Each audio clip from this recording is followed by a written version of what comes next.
Paying your sewer bill helps keep our Great Lake great, but paying that bill can sometimes be difficult.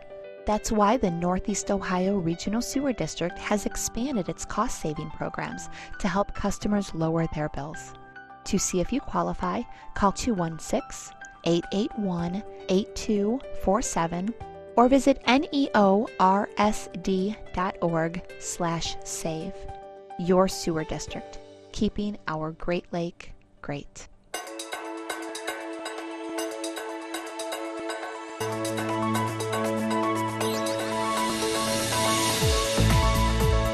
The Northeast Ohio Regional Sewer District presents Clean Water Works, a monthly news magazine and your source for local water, sewer, and stormwater news that affects you and your community. Clean Water Works features the people, projects, and programs that are protecting your health and environment. Your sewer district, keeping our Great Lake great. Hello, I'm Raymond Wheaton, former Director of Operation and Maintenance for the Northeast Ohio Regional Sewer District. And I'm Jen Eltine, Senior Public Information Specialist at the Sewer District. On today's show, you'll learn a little bit more about how our Sewer District stormwater crews help maintain our streams and keep everything free of debris. And we'll also learn about the district's outreach and educational programs. But first, Frank Greenland continues his Sewer 101 discussion, explaining more about combined sewer overflows and how Project Clean Lake will help address those problems. Hello everyone and welcome to Sewer U, Sewer University. We're going to talk today about the history of sewers and clean water in Northeast Ohio, specifically the greater Cleveland area. I am Frank Greenland. I'm the Director of Watershed Programs. This presentation is available on our website at neorsd.org/seweru. Okay, the district, since its inception, started to put in what we call automated regulators. These were put in the biggest pipes, those biggest interceptors, where we realized the flows weren't that great, and if we use an inflatable dam or a hydraulic gate, when it rains, we could actually lift the gate or inflate the dam and keep that combined sewage in the pipe instead of overflowing to the environment. We had these at 26 or 29 locations, and they were actually quite a good advance, and they lowered that 9 billion gallon total somewhat. This is just a quick shot of an inflatable dam, and you can see it's not fully inflated, but it's partially inflated, and you can see the combined sewage backing up behind it. If we didn't inflate that dam, this is the pipe that's heading out to the environment, and so we're storing it like we're storing it in a swimming pool, although we're storing it in a pipe, and that has resulted in reduced combined sewer overflow discharges to the environment. This is what a combined sewer is like. This is what one combined sewer overflow looks like. This is on Mill Creek. Warner, Turney area. This is Mill Creek Falls. You can see the flap gate. That water coming over that portion of the falls is combined sewage in a rain event. And this overflow was very large, over 100 million gallons annually. The good news is because of district investment in the Mill Creek tunnel system, this overflow is gone. And that's a great thing. So there's no discharge at this point. And across the river, across the creek, the Metro Parks has built a nice pavilion and platform educational facility. So it shows how good environmental investments not only help in terms of water quality, but are good public investments as well. This is our combined sewer area. It's color-coded, 3 different colors. And again, this is primarily City of Cleveland and some parts of the certain inner ring suburbs. The green area is the easterly treatment plant combined sewer area. In tan is the westerly combined sewer area, and the pink color is southerlies. And you can see little red dots along the streams. These are the locations where those overflows dump into the receiving water. So all the urban streams in our service area have at least one overflow. You can see Doan Brook in the heart of the green area has multiple discharges. The Cuyahoga River has a ton of discharges as well, as does Mill Creek, Big Creek, Euclid Creek, and others. All told, 124 combined sewer overflow outfall pipes, where the pipe dumps to the water body across the service area. So what's the problem? When combined sewers discharge, the primary impact is bacteria levels, E. coli. I mean, we've all heard about E. coli outbreaks. Well, E. coli is harmful from a recreational aspect. So when it rains, you're going to see E. coli levels start to elevate, both in the streams and at the lake. Now, the district is very active in public notification. We sample our beaches daily in the recreation season, post those results, so we're always warning the public what that E. coli level looks like at the beach so they can make good decisions about whether or not they want to go in the water body. And our beaches are monitored as much as any in the nation, 7 days a week.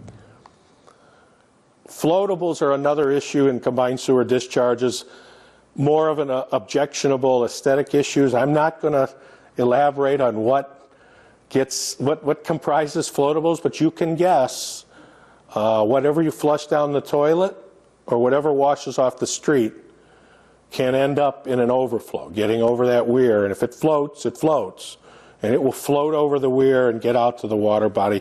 So this is more of an aesthetic issue, but it's not great. It's not good at all. And so that's another impact of combined sewer overflows. Sometimes you get weird things coming out of outfalls. We had an incident where a local entity dumped some grease into what they thought was a combined sewer heading to our treatment plant, and it was not a combined sewer heading to our treatment plant. It headed straight to Kingsbury Run. So we had a bit of a cleanup issue, and we took care of that, and the industry did their part. But it shows you what can happen coming out of combined sewer outlets. You asked the question earlier, and this is the graphic, $9 billion back in the 70s. It's 4.5 and going down. We're recently completing some more work, so it's going to go down. We're going to cut it to less than $500 million at a $3 billion investment. Combined sewers are pervasive across the Midwest, the East Coast, and the upper Northwest. The oldest urban industrial centers were built with combined sewers. The federal government in 1994 developed a combined sewer overflow control policy that applies to any community or regional sewer district with combined sewers. And so what it required us to do was develop plans to reduce combined sewer overflows to improve water quality, basically, is what it came down to. A consent decree is an agreement between the sewer district and the federal government and Ohio EPA on the terms and conditions of our program going forward. Which projects would we do over what time period? So a consent decree is a judicial action. So it's a binding action entered into court, and the district is under a 25-year consent decree to implement improvements to continue to reduce that total over time. And I think we're in the year 7 or 8, something like that, signed in 2011, I believe. So we're well on our way. Without getting too detailed, the primary investments in combined sewer overflow control going forward will be the construction of storage tunnels, deep underground, big tunnels, 24-foot diameter and other sizes. And what happens is the overflows that once went to the receiving stream will get dropped into the tunnel, and they get held there. There's a lot, 50, 60, 100 million gallons of storage in those tunnels. And we hold that flow in wet weather, and then all of that flow goes through our treatment plants for really great treatment.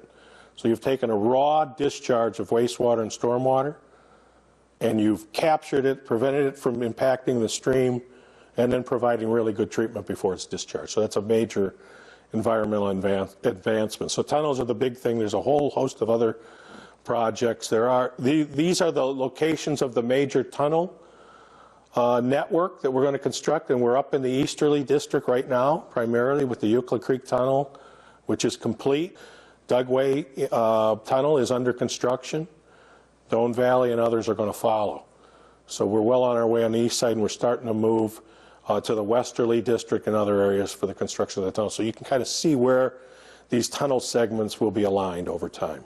And we started with Euclid Creek because we've got a beach, Euclid Beach, and there are major combined sewer overflows near that beach. So this was a 3-mile tunnel, 24 feet in diameter. It'll hold 60 million gallons of combined sewage per event. Every time it rains, we can store 60 million gallons, which is a lot. This gives you some idea of the scope of these projects. This is the tunnel boring machine that is dropped down, and you put the mole in the hole, and it rolls for 3 miles until it comes out a couple years later. So this was named Mackenzie. This is the mining machine for Euclid Creek. That tunnel project ran beautifully.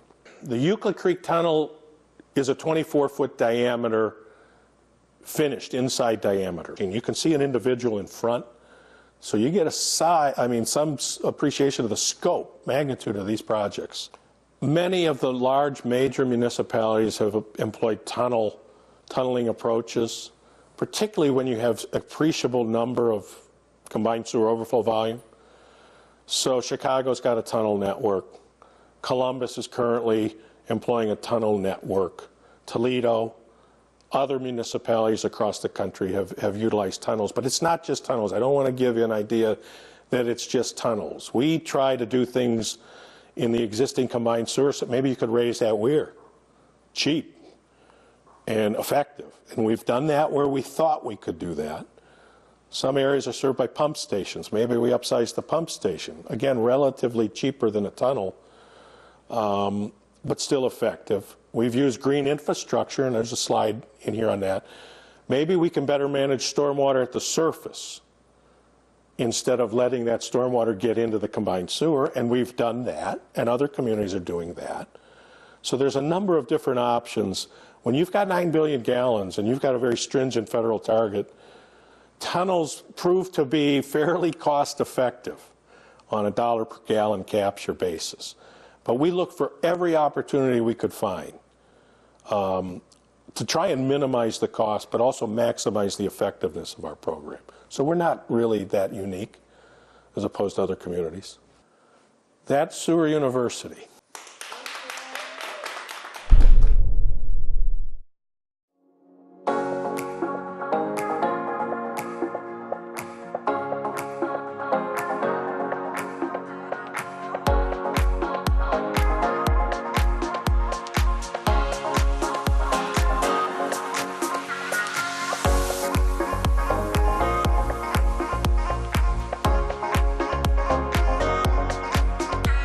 Incredible experience, and people are learning so much about what the district does and what we help our community.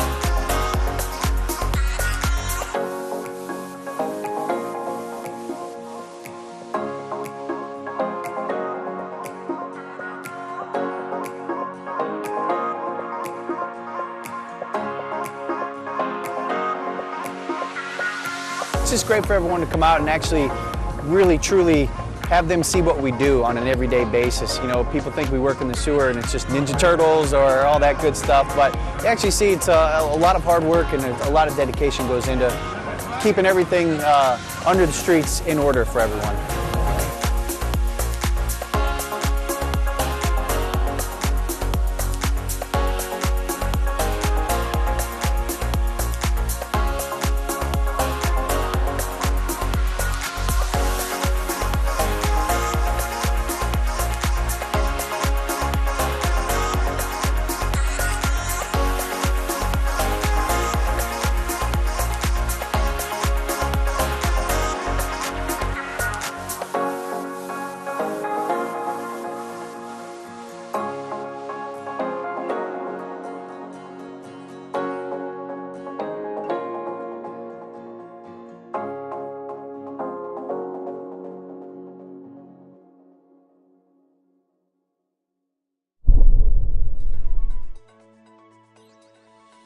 This year marks the 80th anniversary of the Sewer District's Easterly Wastewater Treatment Plant becoming Cleveland's first activated sludge facility. Activated sludge is a process that uses bacteria to remove waste from water. The bacteria then settles to the bottom of the tank, and the clean water continues on through a disinfection process, after which it is returned safely to Lake Erie. The oldest of our treatment plants, Easterly is located in Cleveland, where it has stood since 1908. At that time, it was only a screening point for raw wastewater that was discharged directly into Lake Erie. In 1913, the Cleveland Sewage Testing Station was built at the site. Advanced equipment for that era was installed, and months of testing resulted in the development of the activated sludge treatment process. The activated sludge plant was constructed and placed into service in 1938. Much of the original infrastructure remains in operation today. In 2013, Easterly underwent major construction to increase its treatment capacity to 400 million gallons per day. Today, it serves over 333,000 residents and treats an average of 85 million gallons of wastewater every day.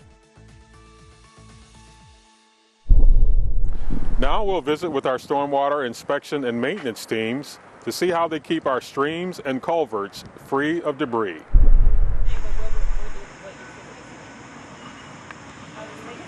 From sewers to streams to everything in between, our crews are at work in communities like yours inspecting critical points to be sure things are flowing properly. Ebony Hood recently took a field trip with Christina and Nicole from our stormwater inspection and maintenance team to find out exactly what happens during our most common stream inspections. We're here at Redwood Drive in Crystal Falls. We came here as part of our urgent storm response for the rain last week. There were some reports of flooding on this street, so we took a look at our crossing and take a look upstream, see what we see. Into the streams. This one's not, so these pipes definitely act as a constriction to our system. You can see. So what percentage blockage you would say this is? This side is about 60%. You know, it's a little bit more than half. You can see definitely all the trash that's in here. You know, leaves that were possibly piled in people's yards, whatever. You know, this suds. Yeah. So the debris line also gives us an indication of how high the water probably got when it was raining. It definitely got at least to that pathway level. In order to make all this travel, the water had to be at least about this high. So in order to provide an estimate for our maintenance coordinator and our contractors, we have to have a volume of debris that they're going to remove. We try to visualize the debris as a cube almost. So we'll measure the length. I've got 9 feet. 9 feet long, 9 feet wide. We've got 9 times 9 times 4. I can't do quick math, but let's see. I was going to say, you got to give us a second. About 320 cubic feet. We can schedule for this stuff to be removed. So we take a lot of pictures. We've got our iPad here.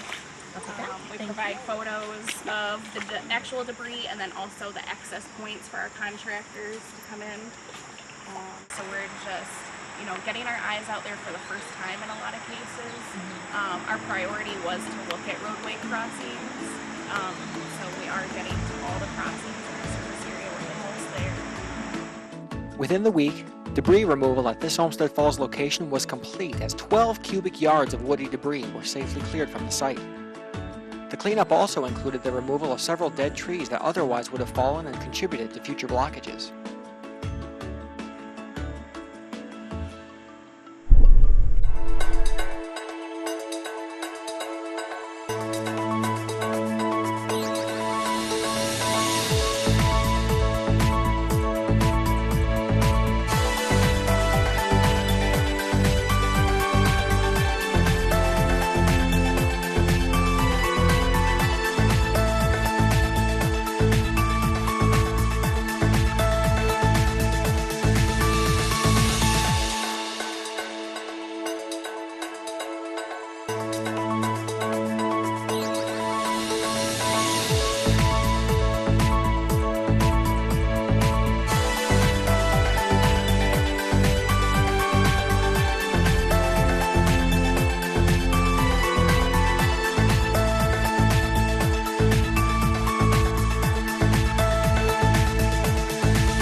I love my dog, and she loves to play outside. When we're in the yard or taking walks, she poops.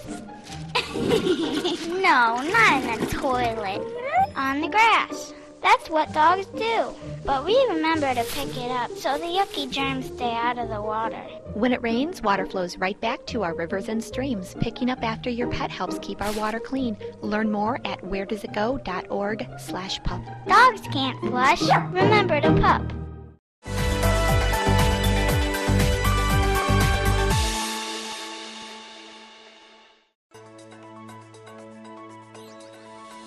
The Northeast Ohio Regional Sewer District offers several cost-saving programs that may reduce your sewer bill. With our Homestead program, a reduced rate is available to customers 65 and older or under 65 and totally disabled. Some income criteria applies. Our wastewater affordability program can help customers whose income level is at or below 200% of the poverty level. These customers can see their rates reduced by 40%. The Crisis Assistance Program benefits customers affected by a major life event, such as major medical expenses not covered by any other source, job loss, separation, or divorce. Through the Summer Sprinkling Program, customers' summer water consumption is based on winter use, unless actual summer consumption is lower. Finally, eligible homeowners may receive emergency service line replacements and other plumbing repairs. To see if you qualify for any of these programs, contact our customer service department at 216-881-8247 or visit neorsd.org.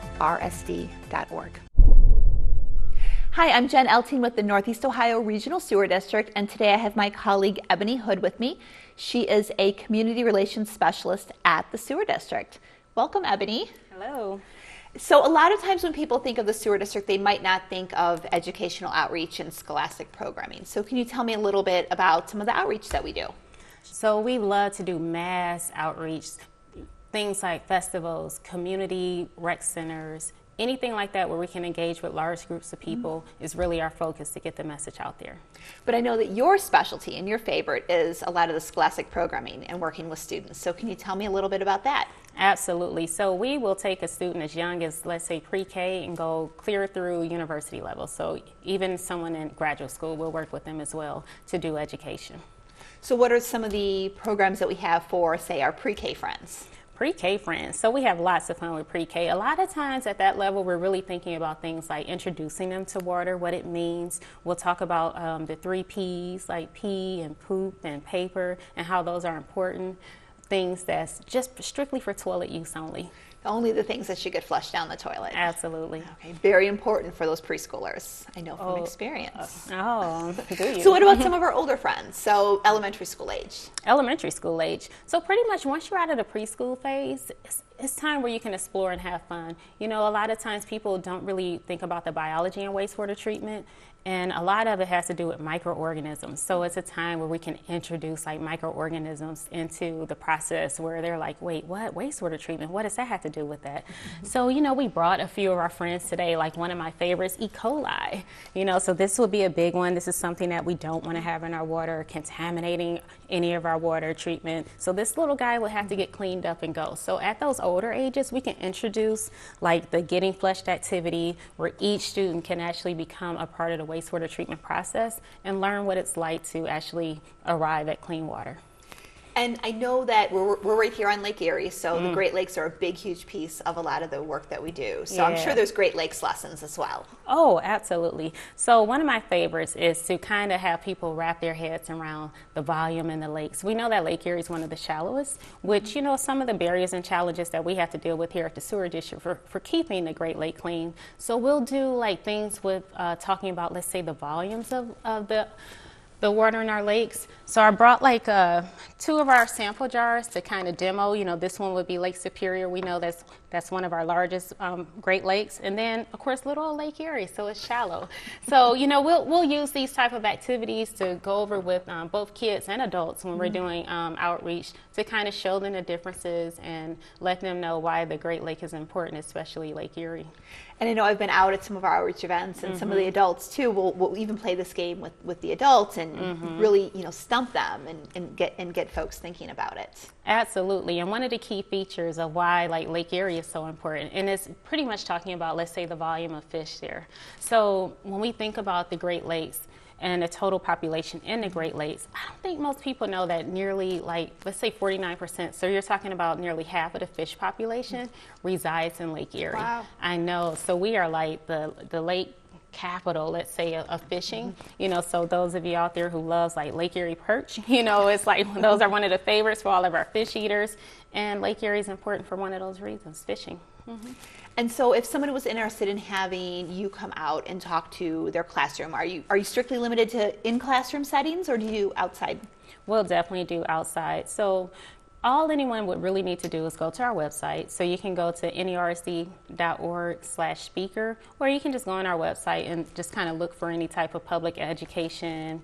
And we'll come out for like scouts groups, we'll come out for after school programs, any type of weekend groups, or maybe it's even a church and they want to have an activity with their youth. We'll do that. Even if it's something like an adult audience where they need to know about what is green infrastructure, you know, what is this stormwater thing we're talking about. Any of those type of programs we'll cover like pretty much year round. So are there set programs or is it a little bit more custom? Oh, it's definitely custom. So when we think about our educators, whatever they're doing with their students in the classroom, we'll definitely come out and do a custom program so we can match what they're learning. Another important thing that we do is we'll also do professional development workshops with educators as well. Wow. So they can come out, they can come to our analytical services lab, they can come take a wastewater treatment plant tour, we can go to green infrastructure sites and actually get into the science and the engineering behind the work that we do at the sewer district. Because one of the key components we really like to think about is connecting that to STEM careers. So that's a huge thing in our environment. You know, we're trying to think about educational outreach in a way that's meaningful to kind of create like our labor workforce for the future. And I heard you mention tours, so are tours open to the public as well? Tours are definitely open to the public, so you can also go on our website to schedule tours. We typically offer them from April through October.